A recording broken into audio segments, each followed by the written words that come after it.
So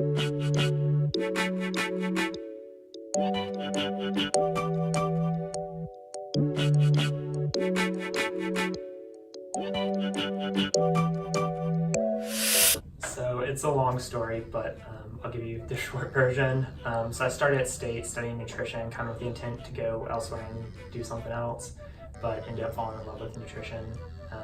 So I kept it out, stuck it out, finished my degree there, and then kind of towards the end, I was like, yeah, I'm on track to be like a dietitian, and then realized that like there's a lot more stuff I had to do, so ended up going through that too. But early on at State, I touched base with Chris Newport, who owns the Endurance Edge, and started shadowing her, and went on as a summer intern with her, and then as her company grew, kind of had the opportunity to work for her, and then it's kind of just growing from there.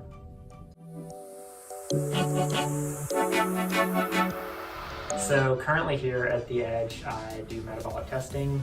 That's about the extent of it. So I do like resting metabolic rate tests, VO2 max tests,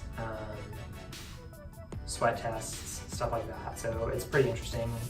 It's definitely more of an application of nutrition, but it's really cool. Most of that was on-the-job training, to be honest. You can definitely apply all the nutrition knowledge you learn all throughout school. There's 7.5 years of school that I went through to be here. So it's definitely, you can apply some of that stuff, but most of the actual like performing of my job duties comes from on-the-job training. No 2 days are the same, to be honest, but I think most days, so I'm here a couple days a week in the mornings, and then the occasional weekend. So like if someone books a morning with me, I'm usually here by 6:30 and turn the cart on, our beautiful metabolic cart, turn that on so it can warm up, go through the calibration and get everything else set up, perform a test, and then if I have another person, that's usually another test, and then I'll usually clean everything up, break down, and head out to one of my other jobs.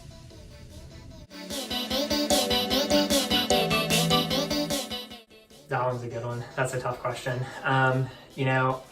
I think the biggest thing is there's like a theme consistently throughout my whole process that, coming out of undergrad and heading into my master's, I didn't think I was all that prepared, or didn't think I knew as much as I did.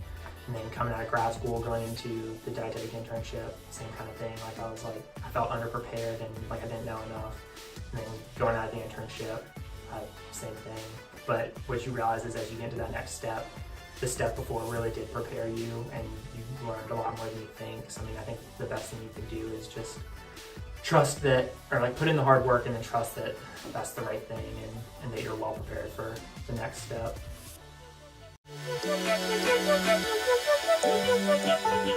Becoming a registered dietitian. Yeah, that was, like I said, 7.5 years in the making between undergrad, grad school, and then the internship. So that's definitely been a huge accomplishment, but I'm super proud of the sports nutrition certification I have and all that stuff, but definitely just finally being a dietitian after all the work.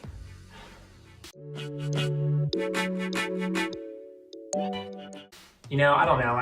You can go look back and like critique the choices you made, but like the reality is like I'm happy with where I am, and so choices, whether they were like good or bad, put me here. I did my master's at Meredith, and I really enjoyed that. Did the internship at Meredith as well, and really enjoyed that.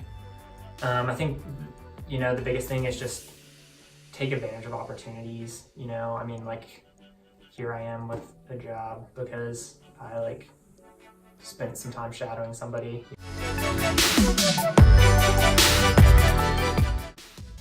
I think that's going to be the same thing. It's just take advantage of opportunities, volunteer, join nutrition club and stuff. Just being around other like-minded individuals helps, and then you get to see all the speakers there. Taking job opportunities around nutrition. Like I said, there's plenty of private practices in the area that need front desk people. So volunteering, getting a job there, getting a job in the hospital, just getting exposure to it, making sure it's what you want to do. And you really soak up a lot just from being around nutrition professionals. So I mean, if you're in an office where there's multiple dietitians, just hearing them talk, you pick up a lot of stuff that you wouldn't otherwise pick up, no matter how much schooling you get, because there's like different stuff in practice than there is in school. So I mean, that's really the biggest advice I have, is take advantage of those opportunities.